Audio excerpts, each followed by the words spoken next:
देखो बायोडाइवर्सिटी है क्या, bio means the living system, ठीक है। बायो मीन्स क्या होता है आपका, living system. And diversity is for the variation. आवाज आ रही है सबको clear? Am I audible? Yes ma'am. ठीक है। आपका बायो मीन्स होता है living system and diversity is mean for the varieties. किस चीज की वेराइटी? आपकी डिफरेंट डिफरेंट स्पीशीज की वेराइटी। ठीक है, अगर हम देखें यहाँ पे अर्थ पे, देखें अपने आसपास, देखें सराउंडिंग में, तो there are lot of things where we have a lot of varieties. ठीक है, अगर हम फ्लावर की बात करें तो कितने काइंड ऑफ फ्लावर पाए जाते हैं हमारे आसपास, या हम किसी एनिमल की बात करें, there are kind of animal. तो ये जो होता है वो क्या कहलाता है आपका, बायोडाइवर्सिटी कहलाता है। अगर हम किसी फॉरेस्ट में चले जाएं तो there are various type of plants and wildlife animals. तो ये क्या है आपका, बायोडाइवर्सिटी है। अब ये बायोडाइवर्सिटी जो है ये क्या करती है, मेंटेन करती है हमारे इकोसिस्टम को। किसको मेंटेन कर रही है, हमारे इकोसिस्टम को। और यही बायोडाइवर्सिटी को अगर हम देखें एज अ फूड चेन, तो भी हमारे इकोसिस्टम को ये क्या करता है, मेंटेन करता है। ठीक है। अब देखो, अगर यहाँ पे जो बायोडाइवर्सिटी है, जो वेरिएशंस हैं हमारे आसपास, अगर ये कम हो जाए, कोई भी एक ऐसी स्पीशीज, कोई भी एक ऐसा एनिमल जो क्या हो जाए, गायब हो जाए हमारे सराउंडिंग से, हमारे इकोसिस्टम से, तो क्या हमारी फूड चेन सरवाइव कर पाएगी, बोलो?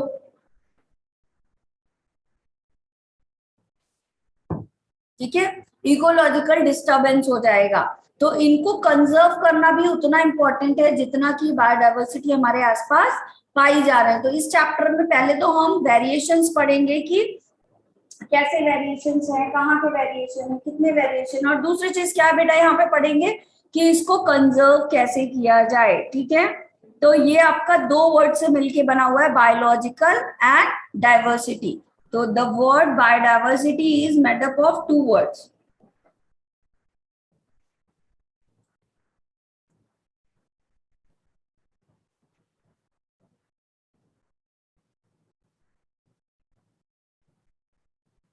कौन कौन से दो वर्ड से मिलके बना हुआ है, बायोलॉजिकल एंड दूसरा क्या है आपका, डाइवर्सिटी। इसका मीनिंग क्या हो गया, which means variation in living world. हमारे लिविंग वर्ल्ड में जो वेरिएशन पाए जाते हैं वो क्या है, हमारी बायोडाइवर्सिटी कहलाएगा। ठीक है।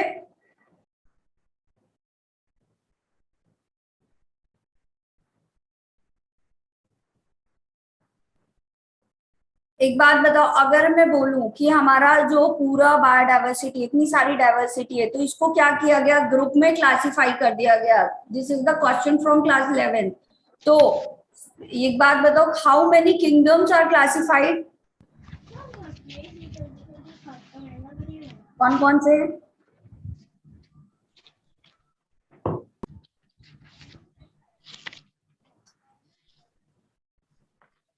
आपके 5 किंगडम होंगे, कौन कौन से, मोनेरा, प्रोटिस्टा, फंजाई और प्लांट की एनिमिलिया।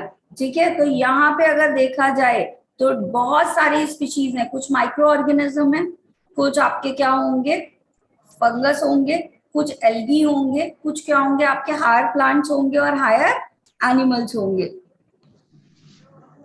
ठीक है,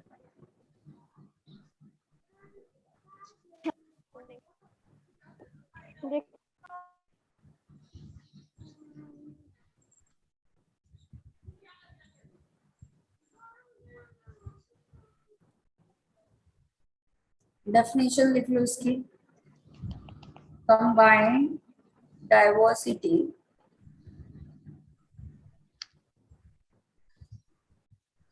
in all kind of variation। ये आकाश, आज आवाज छुट्टी पे चली गई रात से। I have too much pain in my throat, और अभी बोला नहीं जा रहा है।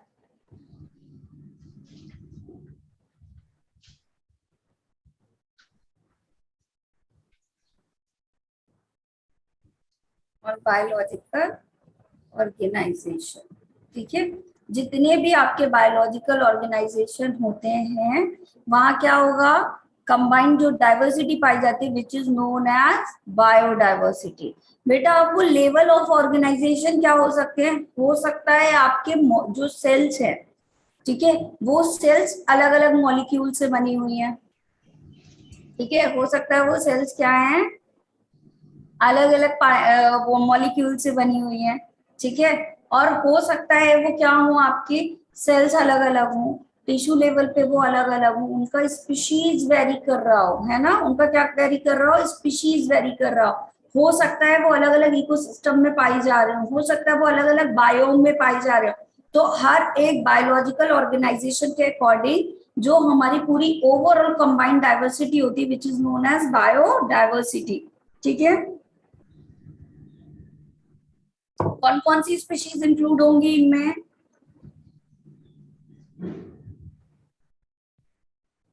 दे इंक्लूड द स्पीशीज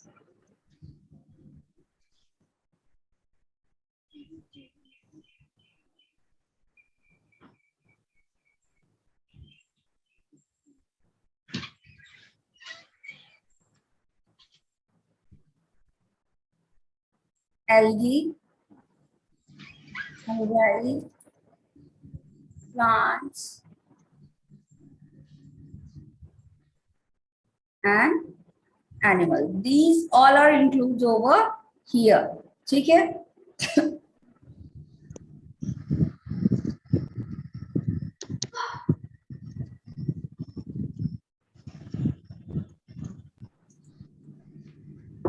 डन कर लिया सब लोगों ने।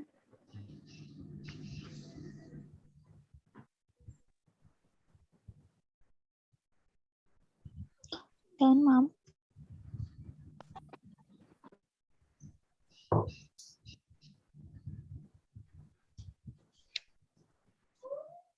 चलो, magnitude of biodiversity, next point लिखो।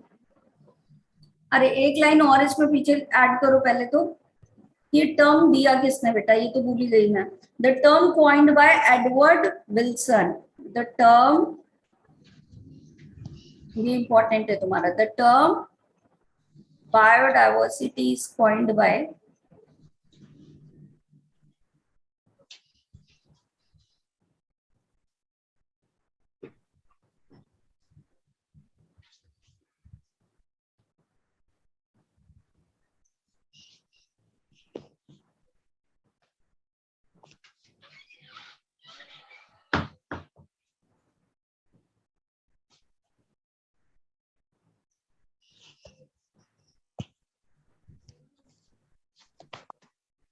मैम ये लास्ट लाइन दोबारा रिपीट करना।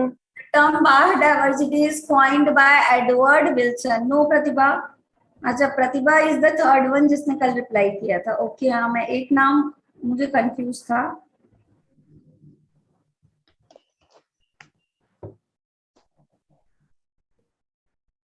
अच्छा किया बता दिया प्रतिभा। कर लिया, एडवर्ड विल्सन करा। मैग्नीट्यूड ऑफ बायोडाइवर्सिटी, देखो there are,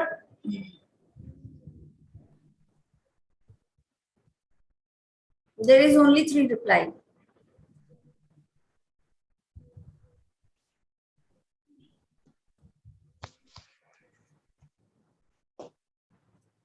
magnitude of biodiversity,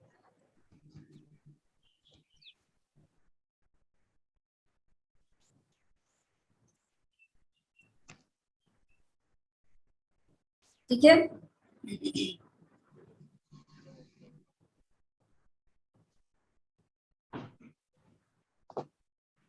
चलो लिख लो, अप्रोक्सीमेटली कितनी स्पीशीज है बेटा, 45,000 स्पीशीज ऑफ प्लांट, और अगर उसको ट्वाइस कर दिया जाए और या दुगने से भी ज्यादा, तो वो स्पीशीज कहाँ होंगी आपकी, एनिमल की, अगर हम इंडिया में बात करें तो पाई जाती है।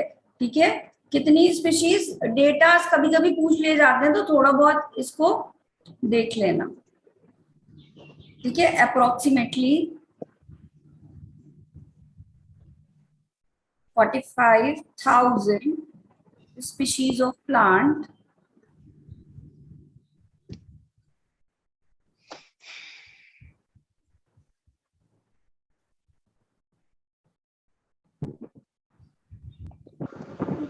and nearly twice चार्जिंग लाया था phone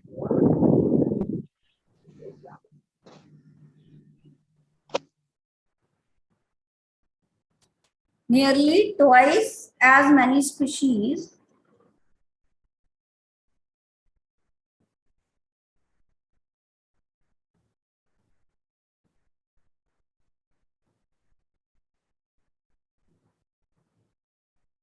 animals are found in India।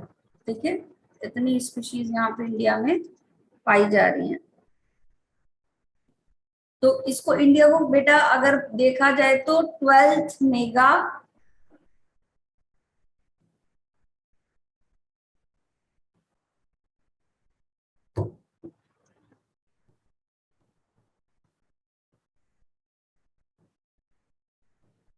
Akash notes बनाओ बेटा, पढ़ाई पे ध्यान दो। said to be one of the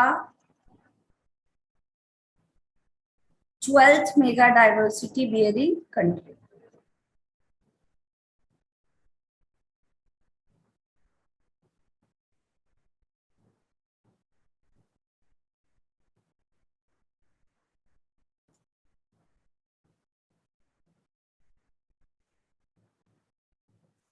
ठीक है, चलो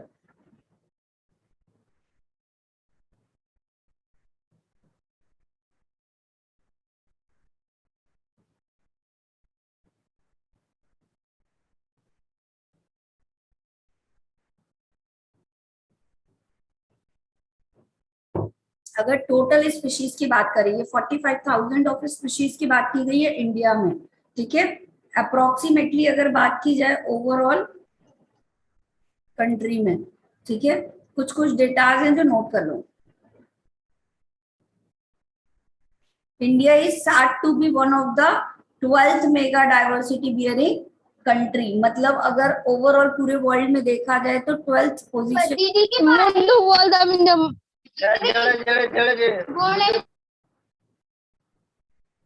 12th नंबर पे जो आपकी मेगा डाइवर्सिटी पाई जा रही है वो कहाँ पाई जा रही है? इंडिया में पाई जा रही है। ठीक है,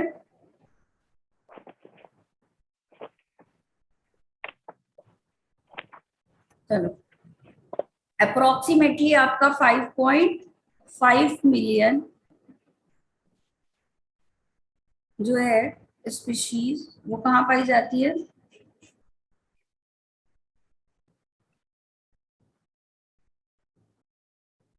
प्रेजेंट इन वर्ल्ड।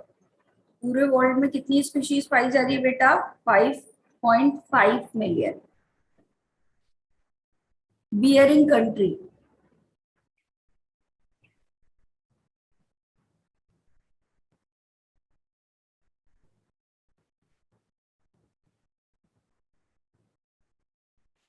अगर इसमें से देखा जाए तो 70% of the species is animal, मतलब एनिमल स्पीशीज पाई जा रही है। ठीक है,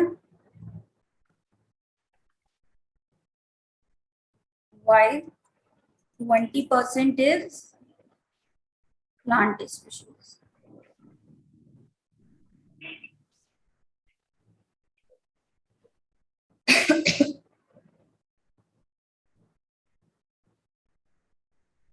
अब इस 70% पे भी बेटा एनिमल वाली स्पीशीज के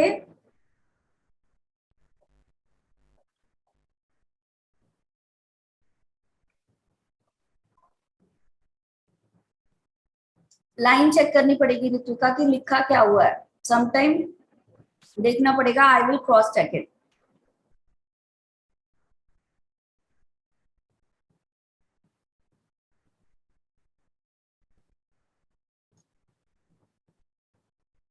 अब इन पूरे एनिमल में भी अगर बात की जाए तो सबसे ज्यादा कहाँ होगा? आपके मोस्ट न्यूमरस अगर देखा जाए तो इंसेक्ट की जो वैरायटी है एनिमल्स में वो 70% है। ठीक है, लिख लो अमंग द एनिमल्स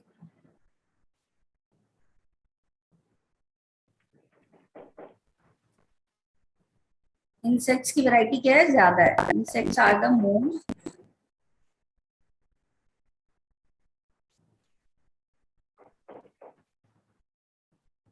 न्यूमरस। ठीक है,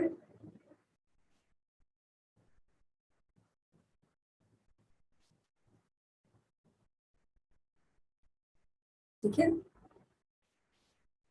कितने परसेंट, 70%।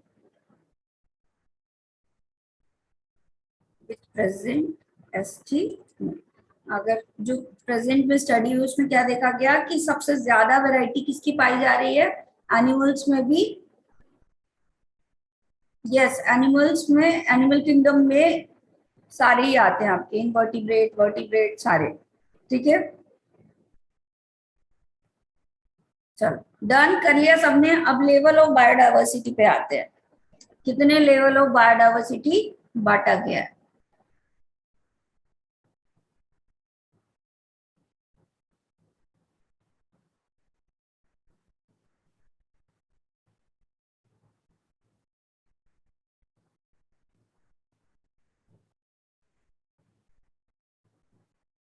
डन कर लिया, नेक्स्ट हेडिंग डालो, लेवल ऑफ बायोडाइवर्सिटी।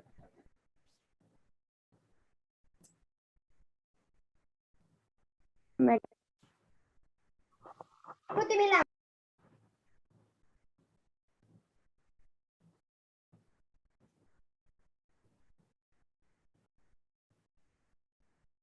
बेटा पहला लेवल कौन सा होता है आपका, जेनेटिक बायोडाइवर्सिटी। जब हमने जेनेटिक्स पढ़ा था तो हमने क्या पढ़ा था कि हर एक करेक्टर को रिप्रेजेंट करने के लिए, my voice is clear to you, आवाज आ रही है। चलो, जब हमने बेटा जेनेटिक्स पढ़ा था तो हमने पढ़ा था कि जो आपका कोई भी कैरेक्टरिस्टिक्स होते हैं वो किस पर डिपेंड करते हैं, किस पे डिपेंड करेंगे, हमारे जीन्स पे। ठीक है, मान लो सपोज हमारा हेयर का कलर है, ठीक है, तो ये एक जीन होगा जो क्या करेगा, उस हेयर के कलर के लिए रिस्पॉन्सिबल होगा।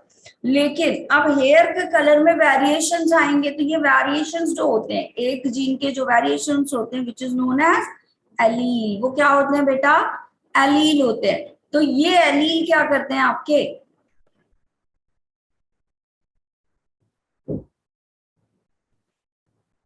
ये जो एलील होंगे वो क्या करेंगे आपके, different different contrasting character show करेंगे। मतलब किसी के हेयर क्या होंगे, ब्लैक होंगे, किसी के हेयर क्या होंगे, गोल्डन होंगे, किसी के क्या होंगे आपके, ब्राउन कलर के होंगे। तो ये क्या किस वजह से हो रहा है, आपके जेनेटिक ऑर्गेनाइजेशन की वजह से। किसकी वजह से हो रहा है ऐसा, जेनेटिक लेवल के ऑर्गेनाइजेशन की वजह से, क्योंकि हर एक जीन के डिफरेंट डिफरेंट एलील पाए जा रहे हैं। तो यहाँ पे अगर जेनेटिक बायोडाइवर्सिटी की बात करें तो यहाँ चेंजेस किस लेवल पे आएंगे, वेरिएशन किस लेवल पे आ रहे हैं आपके, diversity at the level of genes. ठीक है, लिख लो यहाँ डाइवर्सिटी किस वजह से आ रही है, diversity at the level of gene. और जीन के अगर जीन को और ज्यादा स्पेसिफाई करें तो क्या होगा, एलील, क्योंकि एक जीन के कितने एलील होंगे, डिफरेंट डिफरेंट एलील होंगे। तो क्या इस एलील पे ये डिपेंड करेगा या नहीं करेगा, ये बताओ। डिपेंड करेगा। जैसे बाल के कलर क्या हो गए, एक आपकी पॉपुलेशन है उसमें बाल के कलर के अकॉर्डिंग अगर हम वेरिएशन ढूंढे तो क्या हो गया, सबका अलग अलग हो गया। ठीक है, चलो अब ये करता क्या है, अगर सबके जीन अलग अलग हैं तो उनका एडेप्टेशन रेट भी क्या होगा, अलग अलग होगा। तो ये क्या करता है, it enables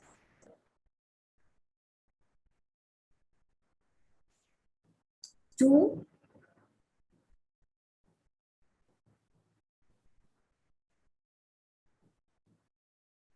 It enables population to adopt. ठीक है, पॉपुलेशन में एडेप्टेशन देगा, है ना, ड्यू टू जीन एडेप्टेशन होगा या नहीं होगा, बताओ।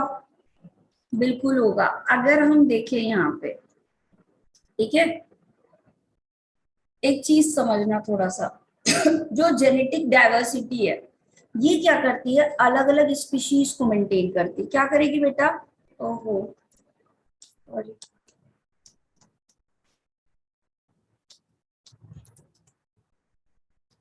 कुछ कर दिया मैम ने,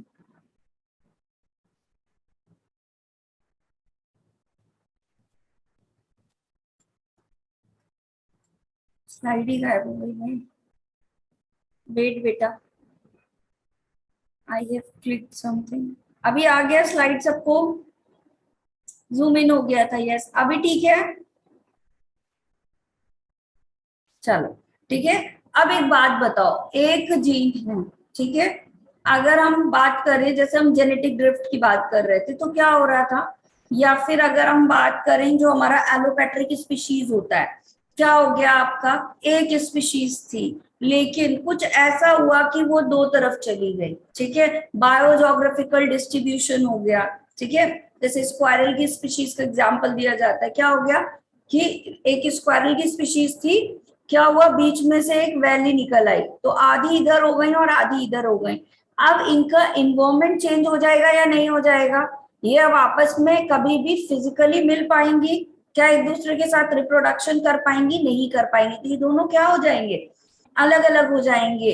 तो अब एक जो मेन स्पीशीज थी, ठीक है, एक मेन स्पीशीज से क्या बन रहा है, यहाँ पे दो स्पीशी बन गई। तो ये जो दो पहले आपका स्टार्टिंग में जब कोई स्पीशी होती है उससे दो वेरिएशन बनते हैं, तो ये क्या कहलाते हैं, इकोटाइप। क्या कहलाते हैं, इकोटाइप। अब वो इकोटाइप क्या करेंगे बेटा, अगर मैं बोलूं यहाँ पे एक स्पीशीज थी, ठीक है,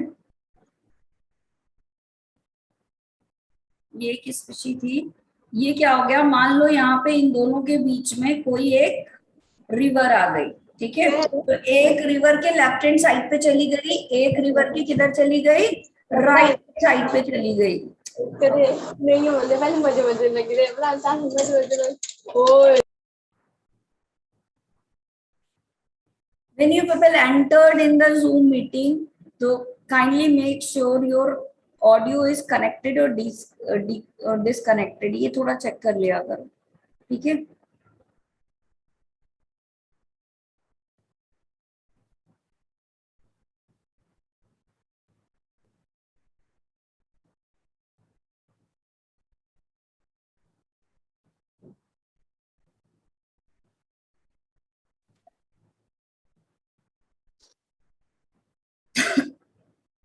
एक मिनट रुकना। चलो, स्पीशी थी एक बेटा, अगर मान लो इसके बीच से एक रिवर बह गई तो क्या हो जाएगा, दो स्पीशीज जो है वो क्या हो जाएगी, अलग अलग हो जाएगी,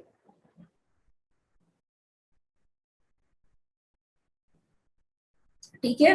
तो जब ये स्पीशीज अलग अलग होगी तो इनमें जो जब अलग हुई तो इसको क्या बोल दिया, इसी स्पीशीज का एक इकोटाइप ये हो गया और एक इकोटाइप क्या हो जाएगा आपका, ये वाला हो जाएगा। तो जब ये शुरू में अलग अलग हुए तो इनको क्या बोला, इकोटाइप। अभी ये सेम है लेकिन अब ये आपस में ही रिप्रोडक्शन करेंगे, ठीक है, ये आपस में क्या करेंगे, रिप्रोडक्शन करेंगे। तो ये क्या बना लेगी, अपने आपस में रिप्रोडक्शन करके एक सब स्पीशीज बना लेगी, ठीक है, और ये भी क्या करेगा, आपस में रिप्रोडक्शन करके एक दूसरी सब स्पीशी बना लेगी। और अब लॉन्ग टाइम तक क्या होता रहेगा बेटा, यहाँ पे आपस में रिप्रोडक्शन होता रहेगा और लॉन्ग टर्म के बाद ये वाला स्पीशी ए में डिवाइड हो जाएगा और ये वाला किस में डिवाइड हो जाएगा, आपका स्पीशी बी में। तो देखो, अगर मान लो जेनेटिक बायोडाइवर्सिटी आ रही है तो स्पीसिएशन हो रहा है या नहीं हो रहा है, यहाँ पे क्या हो रहा है आपका, स्पीसिएशन हो रहा है। नेक्स्ट पॉइंट लिखोगे कि जेनेटिक बायोडाइवर्सिटी कॉजेज स्पेसिएशन।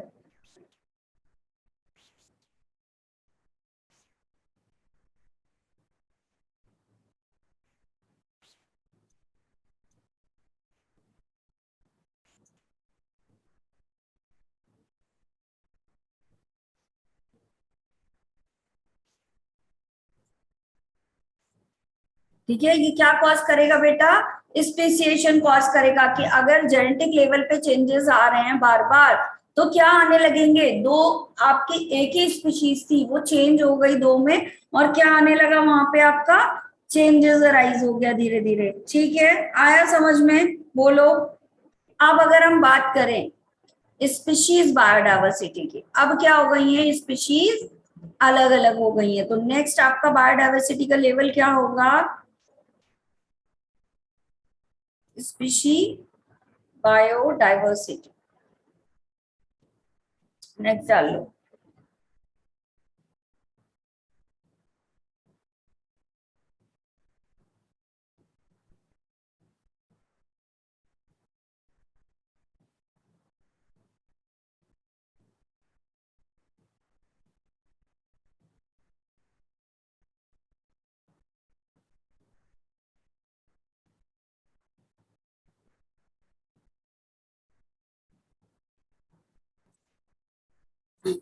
क्या क्या चीज, अगर क्वेश्चन ये आता है, सपोज मान लो यहाँ पे अगर तुमको क्वेश्चंस आते हैं कि जो जेनेटिक बायोडाइवर्सिटी है,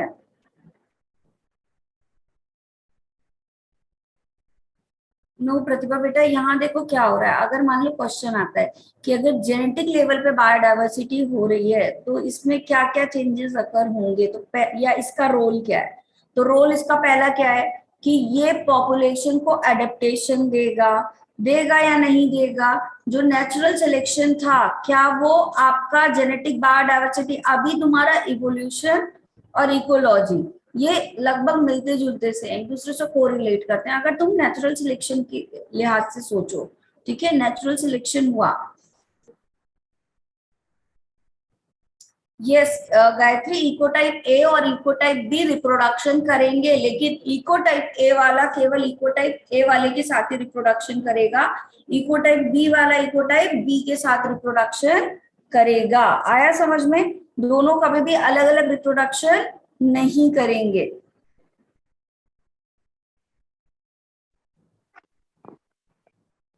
डन।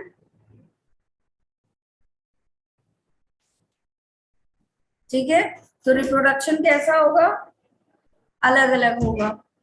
ठीक है, दूसरा चीज क्या बता रही थी, स्पीशी जो होगी बेटा वो क्या हो जाएगी, देखो चेंज हो जाएगी, एक वेरिएशन आया।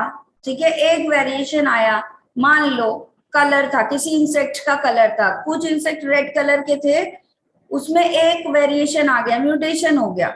ठीक है, तो अब वेरिएशन क्या हो गया उसी स्पीशी में, मान लो ये आपका जो स्पीशी है वो इंसेक्ट की एक स्पीशी है, जिनको नहीं समझ में आया सुन लो, जो इंसेक्ट की है, हाँ एग्जाम्पल भी बताना है रितिका, बता रही हूँ exactly, thank you for it.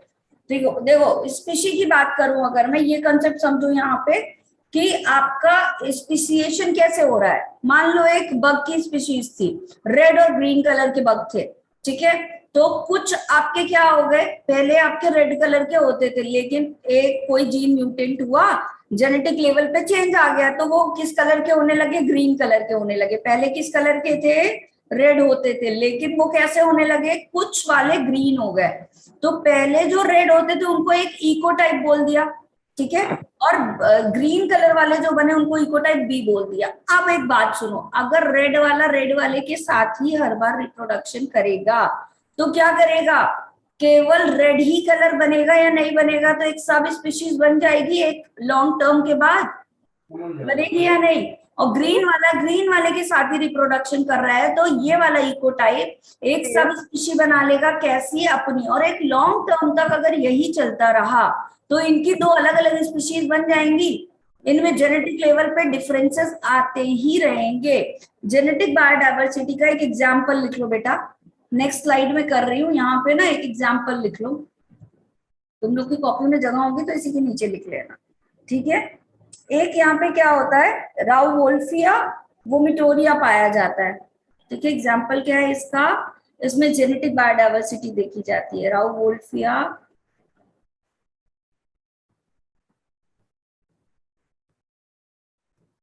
ठीक है, ये है क्या बेटा, ये केमिकल सिक्रीट करता है।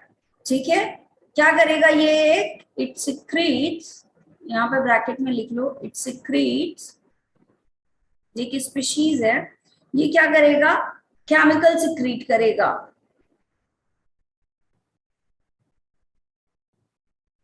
कौन सा केमिकल है ये आपका,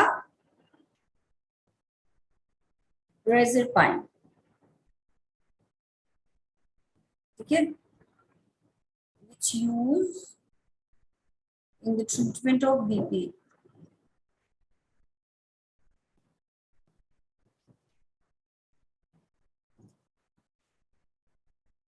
ठीक है, बीपी के ट्रीटमेंट में इसका क्या किया जाएगा, यूज किया जाएगा। ये इसका एग्जाम्पल हो गया।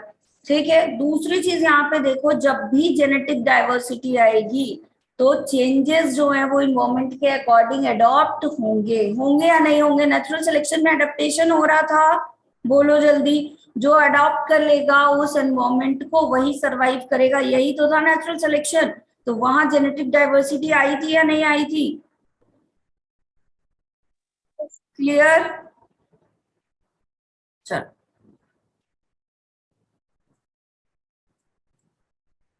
स्पीशीज बायोडाइवर्सिटी की बात करें, ठीक है, तो दो चीजें होंगी बेटा यहाँ पे। एक तो होता है स्पीशीज रिचनेस, थोड़ा सा ध्यान से समझना यहाँ। एक होता है आपका स्पीशीज रिचनेस और दूसरा होता है स्पीशीज इवननेस। रिचनेस का मतलब क्या होता है, रिच इन नंबर, बहुत ज्यादा हो। रिच कौन होता है, जिसके पास कोई भी रिसोर्स क्या हो, ज्यादा हो, मैक्सिमम हो, वो क्या है आपका, रिच है। तो स्पीशीज रिचनेस का मतलब क्या है, एक इकोसिस्टम है, मान लो हमारे पास दो इकोसिस्टम है, इकोसिस्टम ए और इकोसिस्टम बी। अब ए वाले में नंबर ऑफ स्पीशीज ज्यादा होंगी, तो स्पीशीज रिचनेस बोल सकते हैं कि ज्यादा है। बताओ, अगर मैं बोलूं कि ये हमारे पास दो सिस्टम है, एक में स्पीशीज 5 स्पीशीज पाई जाती है, दूसरे वाले इकोसिस्टम में 10 स्पीशीज पाई जाती है, तो किस में नंबर ऑफ स्पीशीज ज्यादा हो गई, 10 वाले में। तो स्पीशीज रिचनेस ज्यादा हुई या नहीं हुई, तो ये हो गया स्पीशीज रिचनेस। दो चीजें, एक स्पीशीज रिचनेस है मतलब कि नंबर ऑफ स्पीशीज कहाँ पे मैक्सिमम है, दूसरा होता है इवननेस। ठीक है, क्या होता है आपका स्पीशीज इवननेस। अगर एक बात बताओ, कहीं पे भी, कहीं भी मान लो लायन है, ठीक है, और क्या है आपका डियर है, नंबर ऑफ लायन बहुत ज्यादा इंक्रीज हो जाए किसी फॉरेस्ट में, ठीक है, तो क्या होगा, नंबर ऑफ डियर अपने आप क्या हो जाएंगे, कम हो जाएंगे, होगा ऐसा। ठीक है, तो अगर रेशियो जो प्रोपोर्शन होना चाहिए वो क्या होना चाहिए, बहुत इवन होना चाहिए। ठीक है, इवन होना चाहिए, वरना डिस्टरबेंस हो जाएगा। तो अगर हमको अपनी बायोडाइवर्सिटी को बहुत मेंटेन रखना है तो इवननेस क्या होनी चाहिए, कम या ज्यादा, बताओ। इवननेस का मतलब क्या है कि भाई मान लो 10 डियर थे, उस पे एक लायन था, इवननेस बनी हुई है। या number of species equal amount में थी, ठीक है, नंबर ऑफ स्पीशीज क्या थी, इक्वल अमाउंट में थी। अगर 3 स्पीशीज पाई जा रही है तो तीनों क्या है, इक्वल अमाउंट में, तो इवन है। लेकिन अगर एक का क्वांटिटी होता 100 और दूसरे का क्वांटिटी क्या होता 10 होता, तो क्या तुम इसको इवननेस मानोगे, बोलो।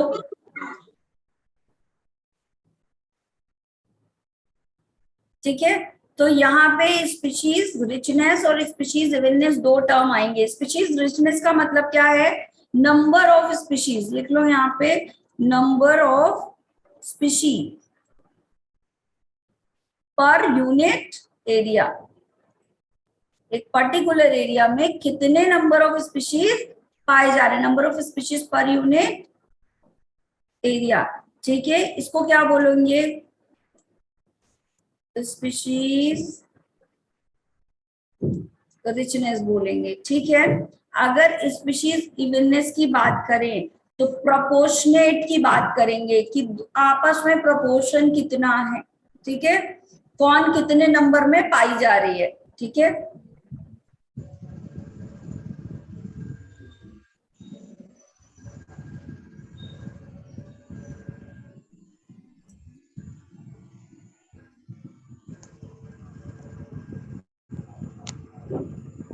इंडिविजुअल का नंबर वहां पे कितना है।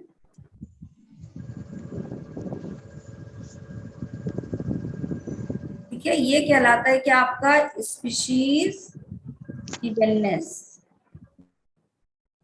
ठीक है, अगर मैं यहाँ पे बोलूं,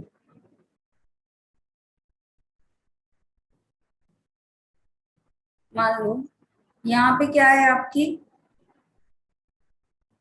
एक स्पीशीज ये वाली है, एक स्पीशीज ये वाली है और एक स्पीशीज ये वाली है।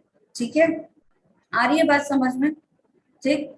और एक ये वाला एरिया है जहां पे ये है, ये है और ये। तो देखो यहाँ पे अगर स्पीशीज रिचनेस की बात करें, ठीक है, ये आपका ए एरिया है और ये आपका बी एरिया। अगर मैं यहाँ पे बेटा स्पीशीज रिचनेस की बात करूं तो एक स्क्वायर वाली स्पीशीज है, एक राउंड वाली है, एक ट्रायंगल वाली है, यहाँ पे भी और यहाँ पे भी। तो स्पीशीज रिचनेस कहाँ पे ज्यादा होगी बताओ?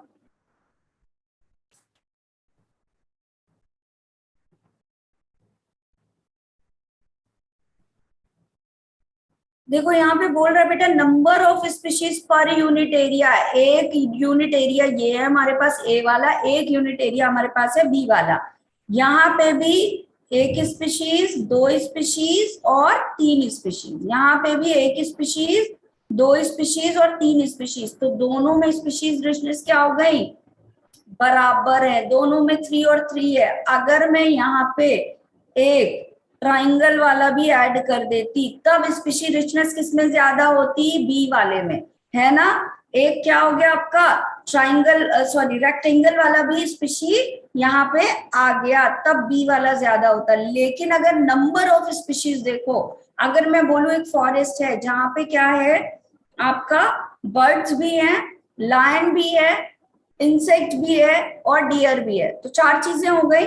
लेकिन एक फॉरेस्ट में अगर मैं बोलूं कि बर्ड है, इंसेक्ट है और डियर है, तो वहां पे 3 स्पीशीज है ना? तो स्पीशीज रिचनेस कहाँ पे ज्यादा होगी? ए वाले फॉरेस्ट में या बी वाले फॉरेस्ट में?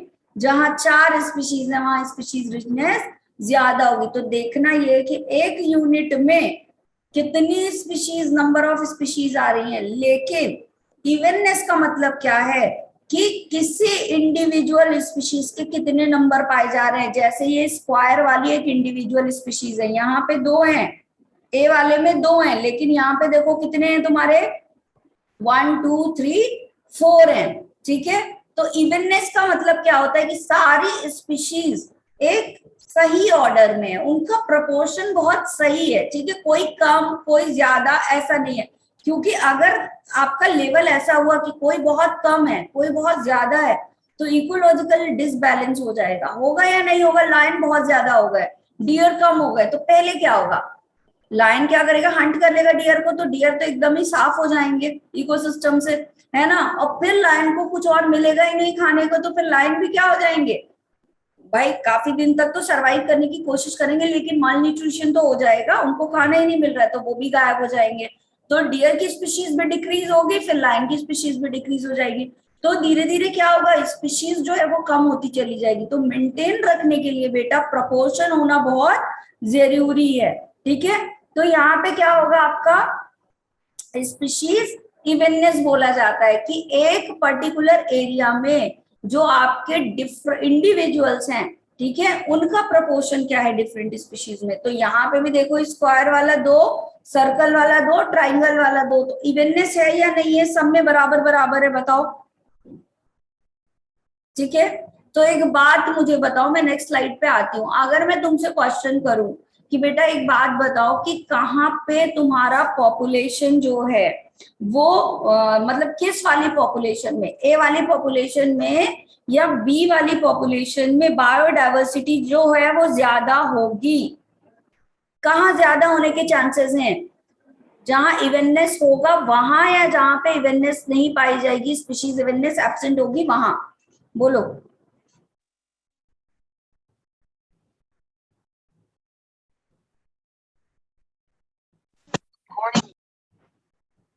यस, जहां पे क्या होगा आपका स्पीशीज अवेयरनेस क्या होगी बेटा? ज्यादा होगी। ठीक है, वहां पे क्या कंडीशन आएगी आपकी? अगर आप में स्पीशीज अवेयरनेस ज्यादा है तो क्या होगा? बायोडायवर्सिटी ज्यादा होगी। ठीक है, लिख लो।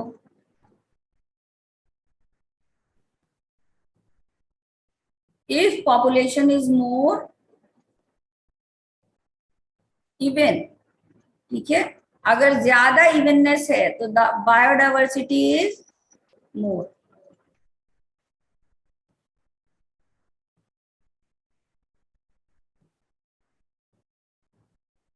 ठीक है, बायोडाइवर्सिटी भी क्या होगी, ज्यादा होगी, क्योंकि इकोसिस्टम क्या चल रहा है, बैलेंस चल रहा है। ठीक है,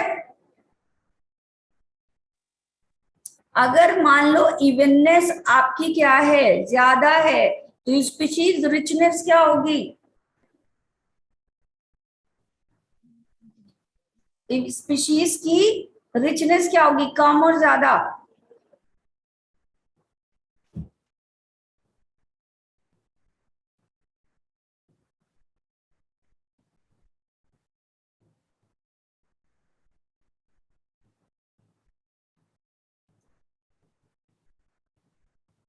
ठीक है, तो यहाँ पे क्या होगा, दूसरा चीज क्या लिखोगे, इफ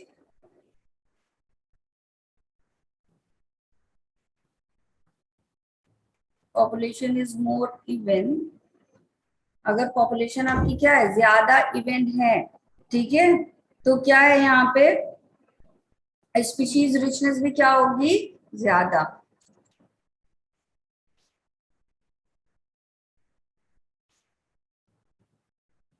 ठीक है, स्पीशीज रिचनेस भी क्या होगी, लेस क्यों होगी भाई स्पीशीज रिचनेस, इवन है।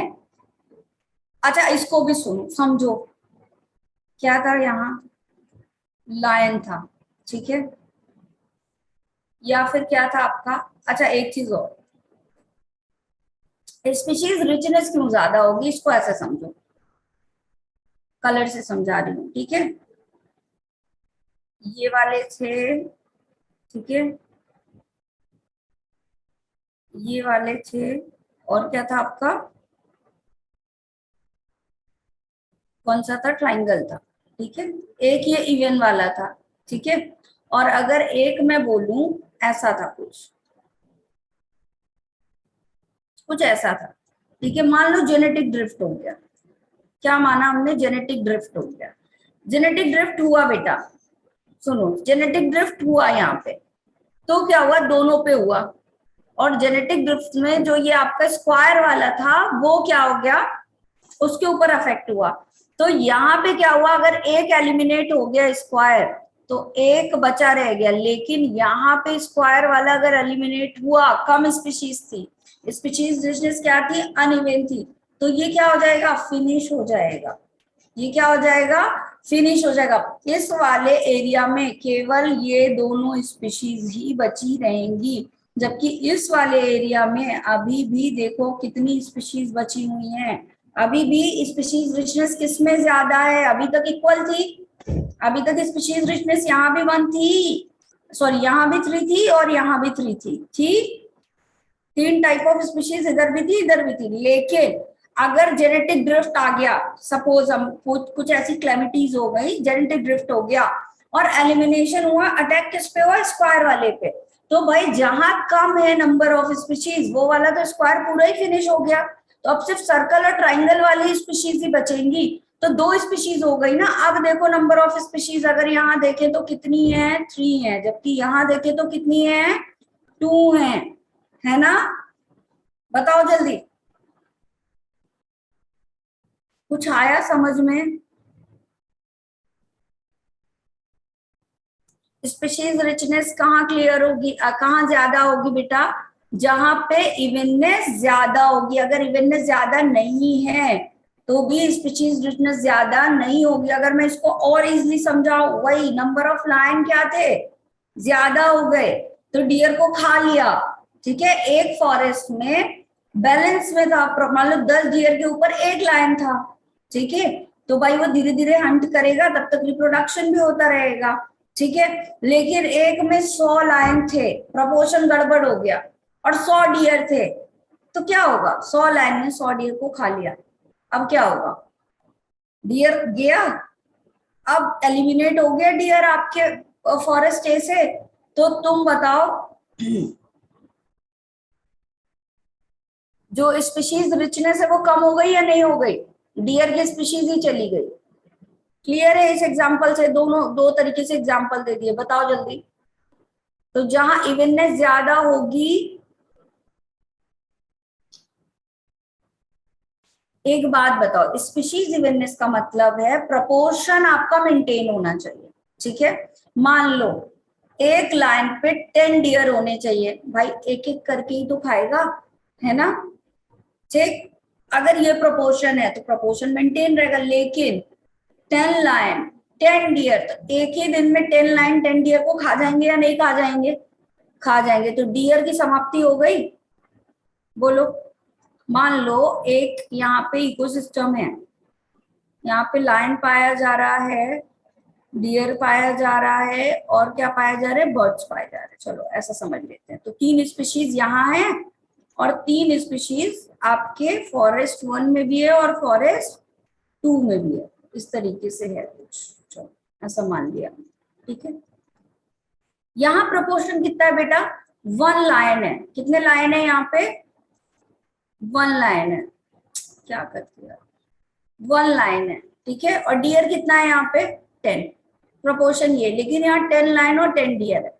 अब मुझे एक बात बताओ, जब 10 वाले लाइन है, ठीक है, और ये क्या करेंगे? इस 10 के 10 डियर को खा जाएंगे, तो अब क्या होगा? लाइन तो मान लो अभी 10 है, लेकिन डियर कितने हो गए? 0। लेकिन यहाँ पे लाइन 1 है, डियर अभी भी कितने हैं? 9, और बर्ड्स मान लो 10 थे, अभी ये इधर भी 10 है, इधर भी 10 है। ठीक है, तो अब एक बात बताओ, स्पीशीज रिचनेस कहाँ मेंटेन है? फॉरेस्ट 1 में या फॉरेस्ट 2 में? जहां प्रोपोर्शन मेंटेन रहेगा वहां पे स्पीशीज रिचनेस भी मेंटेन रहेगी, क्योंकि अभी भी यहाँ 3 स्पीशीज पाई जा रही है, लायन भी है, डियर भी है, बर्ड भी है, लेकिन यहाँ से डियर एलिमिनेट हो गया क्योंकि प्रोपोर्शन सही नहीं था। तो जब आपका प्रोपोर्शन एकदम से क्या होगा? Number of individual of species के प्रोपोर्शन सही रहेंगे तो भी क्या होगा? आपका स्पीशीज इवननेस बना रहेगा। अभी क्लियर हुआ क्या सबको? बताओ। Yes ma'am. Yes ma'am. Done सब लोगों को? किसी को कोई डाउट इसमें? No ma'am. No ma'am. No ma'am.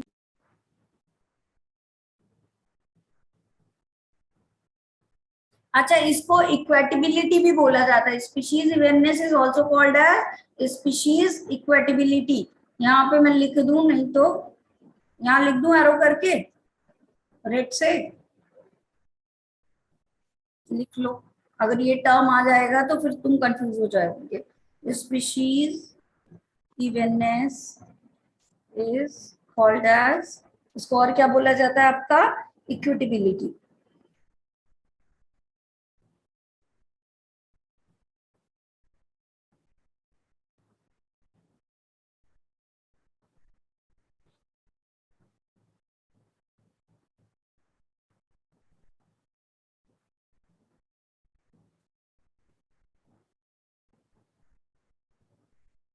ठीक है,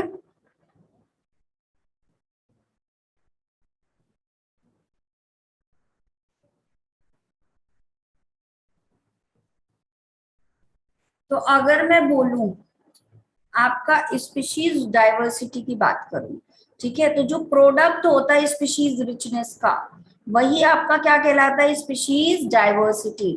भाई जितना ज्यादा आपके स्पीशीज रिचनेस होगी, है ना, उसके जितने प्रोडक्ट बनते जाएंगे वही तो स्पीशीज डाइवर्सिटी होगी। यस और नो? एक पॉइंट और लिख लो इसमें, यहाँ पे स्पीशीज, आपका स्पीशीज डाइवर्सिटी में प्रोडक्ट ऑफ स्पीशीज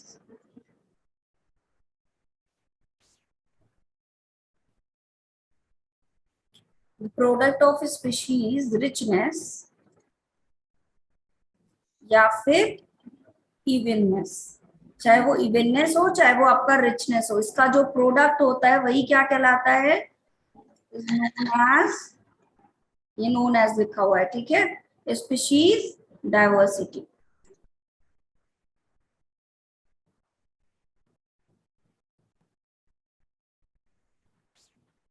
डन?